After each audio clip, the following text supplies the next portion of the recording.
Hey everyone, welcome back. As you see in this video, we have another device to test on the car.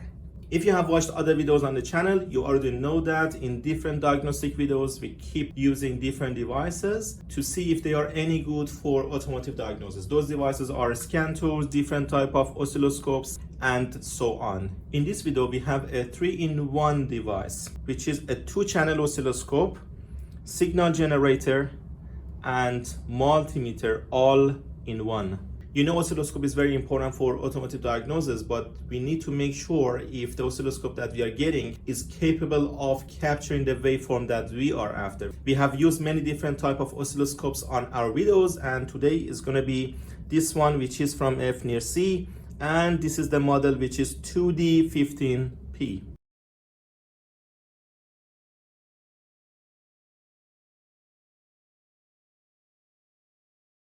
There are some other videos from different oscilloscopes from this company on the channel, but what I like about this device, beside the price, which is really affordable, is the control panel. I still have a touch screen in here. I can do the adjustment on the touch screen, but this control panel is gonna give me a lot of more flexibility to do the adjustment, which is much better. And as I said, I have 2 channels in here, so I can read the waveform on 2 channels. This oscilloscope is going to provide 100 megahertz bandwidth on a single channel when we are reading the waveform. So today I'm going to take this one on the car, and I'm not going to use it only on one waveform. I will try to read different waveforms as much as I can, and we will see if this device is actually capable of reading those waveforms and if we can rely on it for understanding the waveform as well. This device comes in a pack. This is the device itself, and you do have all the probes in here. Let's have a look at the probes, because I'm going to show you the calibration as well. So these are the oscilloscope probes, multimeter, signal generator, and charging cable. So today we're going to focus on the oscilloscope function, because I have many waveforms to capture, and I'm going to make more videos trying other functions, specifically the signal generator. Here I have the oscilloscope probes. As you see, oscilloscope probe is providing 1x and 10x attenuation if I am working on high voltage system. But before starting to capture the waveform, you need to calibrate the probe. Connect the BNC cable. After connecting the oscilloscope probe right here, you need to install the probe right here. Everything is ready for the calibration. At up here, you have the auto button. Press the auto. So you are capturing the waveform. As you see, it's almost calibrated, but let me show how you can calibrate it if it is out of calibration. In the pack, you have this one as well, which is actually a tool for the calibration, this one. On the oscilloscope probe right here, you can insert this device to perform the calibration. So if I change it right now, you see how waveform already changed? This is actually out of calibration. If you get the waveform like this, after connecting the probe in this way and pressing the auto, it means the probe is not calibrated. You need to adjust it to make sure that you are getting a square waveform. So right now this device is calibrated. Everything is ready to go on the car, but I'm going to explain a couple of options in here on the device before starting to capture the waveforms. As I said, we have more function in here, which is going to make it even easier to use. At up here, we have the auto button, and this is for capturing the single waveform. The auto button, if you press it, the waveform will be adjusted automatically. Of course, we are not capturing any waveform right now.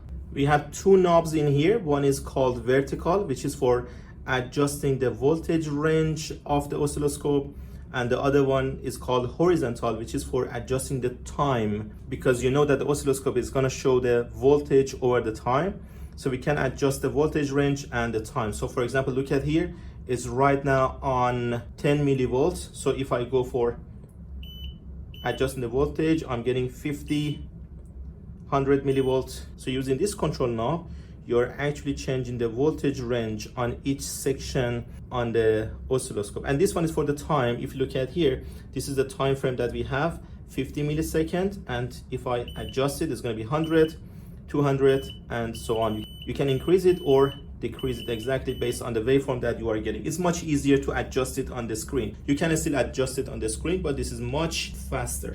There's another knob in here, which is basically for controlling the trigger. For the trigger, we have, first of all, the voltage level and the trigger point. So if I rotate it, you see the trigger voltage is moving up and down. So you can actually control and adjust the trigger voltage level. And if you press it once, you're gonna go for adjusting the trigger at this point. Based on the waveform that you are getting, you can actually set the waveform on the screen based on the trigger point. It's much easier to adjust than just moving it on the screen. And there's another knob in here, which is the function knob. So you can use it for moving the waveform up and down, or it can be used for moving the cursor as well. When you're using the cursor, this can be used for moving the cursor up and down. You have some other adjustment here for channel 1, channel 2, for the signal generator. You can actually take the screenshot from the screen based on the waveform that you are getting. You can adjust the trigger in here. You can pause or run the waveform from there as well. If you click on the menu, you have all the options over there as well. For example, right here, you can select the type of prop that you are using, if it is 1x or 10x. You remember here we had 1x and 10x based on the type of waveform that you are getting. If it is on 1x, you need to leave this one on 1x. If this one is on 10x, you need to put it on 10x. Or if you are using 100x prop, you need to put it on 100x. You can select the coupling, if it is AC or DC coupling. And if you put this one on off, you're actually turning off the channel. You have the trigger over here. You can adjust the trigger on falling edge or rising edge. You can adjust it for channel 1 and channel 2 if you are going to adjust the trigger on auto, normal, or single trigger. On measure, you can select what sort of information you need to be shown on the screen. If you need maximum voltage, minimum voltage, or any other thing, you can select it from here. So oscilloscope is gonna perform the calculation and shows you everything on the screen. On the cursor, you can actually select between the X and Y. For example, if I go for Y, as you see, I have the cursor Y1 and Y2. I can adjust it manually on the touch screen or by here, by this function knob. I don't want to make this video too long. There are some other functions that I will explain in upcoming videos. So please make sure to subscribe to the channel to get the notification when we upload new videos. Before taking this device on the car and capturing the waveform, if you guys are interested to learn more about oscilloscopes and how to use them for automotive diagnosis, we have one online course specifically for using oscilloscopes, and it's a very practical online course. We have used oscilloscopes for capturing and analyzing many different type of waveforms for different type of network, all different type of sensors and actuators. You can find the link to that online course in the video description or the first comment down below.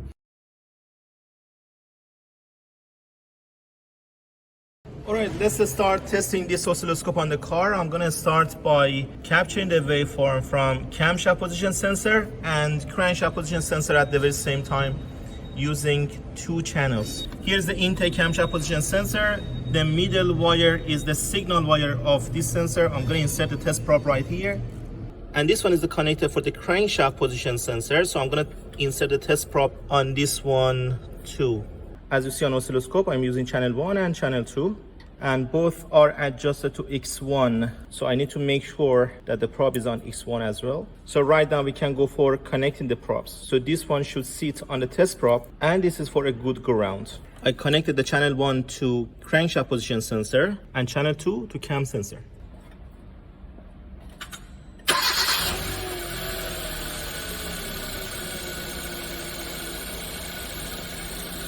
Okay, we are getting the waveform. The top one is the channel 1 from the crankshaft position sensor.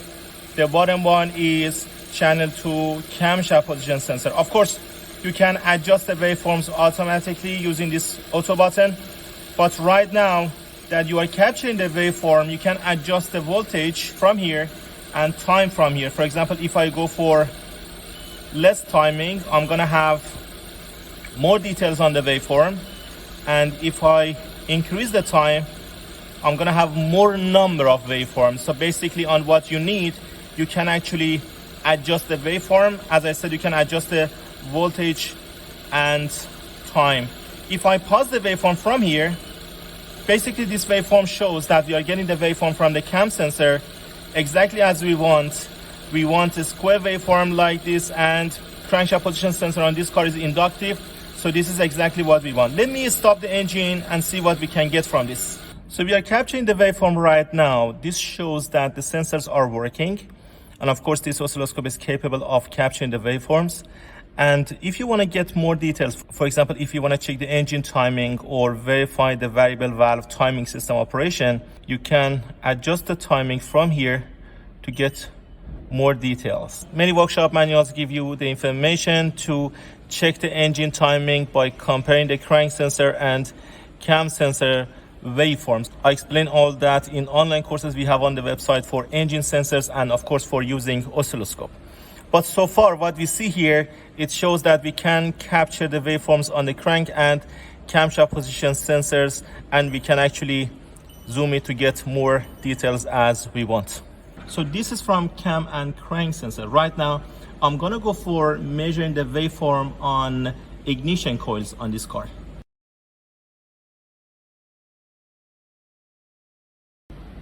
These are the ignition coils.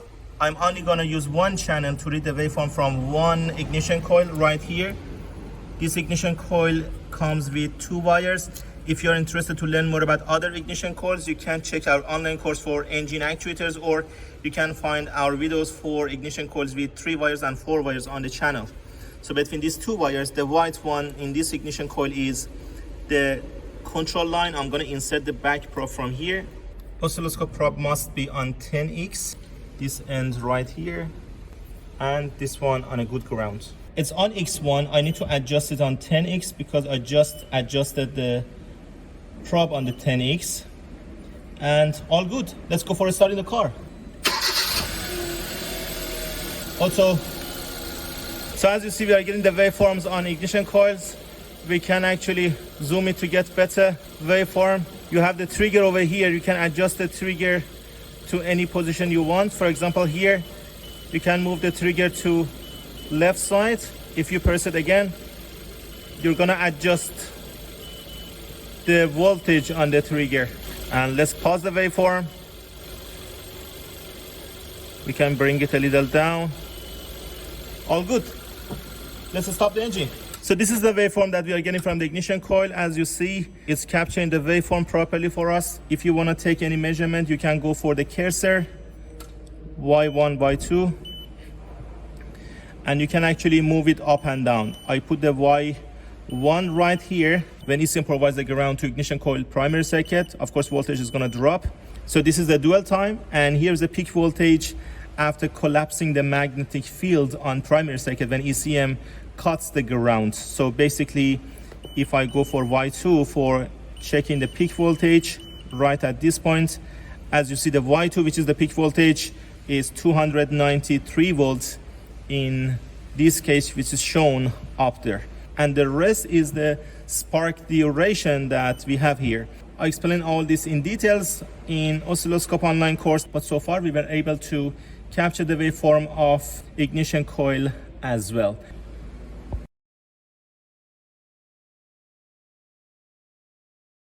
Now let's try this oscilloscope on the CAN bus. We're gonna read the waveform from CAN bus high and CAN bus low. That's why I'm using 2 channels at the very same time to see how this oscilloscope performs on reading the waveform on the CAN bus network. Of course, you can find a CAN bus network on different connectors. The easiest one is OBD2 connector, pin number 6 and 14.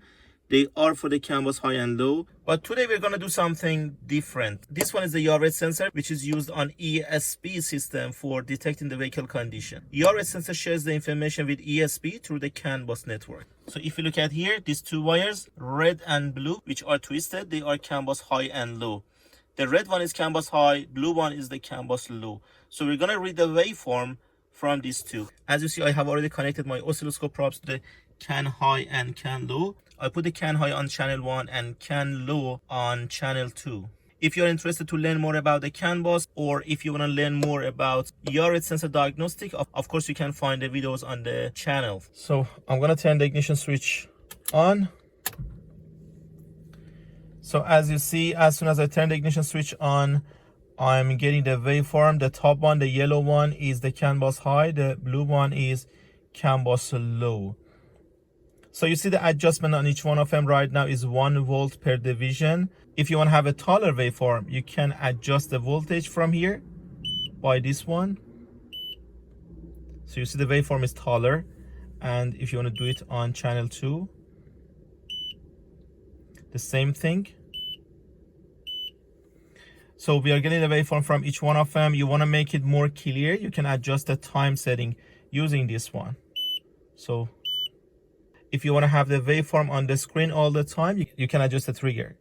Press the trigger. So on the trigger, we have, for example, channel 1 adjusted right here. So you see trigger is adjusted right here. If I move the trigger up and down, I can adjust the trigger to whatever I want. It's on rising edge right now, and you can adjust the voltage level on here.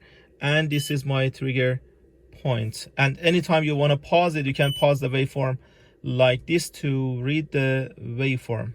And right now, if you want to zoom it, you can zoom it a little more to read the waveform. It's much easier to read. So we can confirm that waveforms exist. We have the waveform from each one of them.